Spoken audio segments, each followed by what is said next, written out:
Budget جو fiscal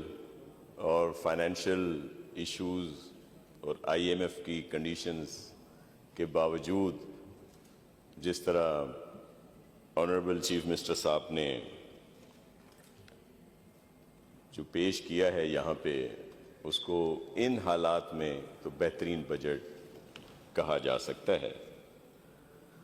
اور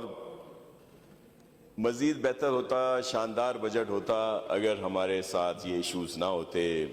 جو قدغنیں لگائی گئیں،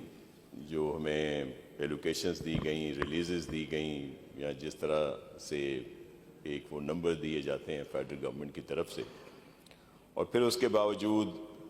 آئی ایم ایف کی بھی بڑی سیریس کنڈیشنز رہیں۔ لیکن ان تمام چیزوں کے باوجود اگر آپ دیکھیں گے، وفاق یا چاروں صوبوں کے دیگر صوبوں سے اگر آپ کمپیئر کریں گے تو سندھ کا بجٹ جو پاکستان پیپلز پارٹی کا منشور، ہمارے چیئرمین، ہمارے پریزیڈنٹ کے جو لو انکم والے ہیں، جو غریب ہیں، جو عوام ہیں،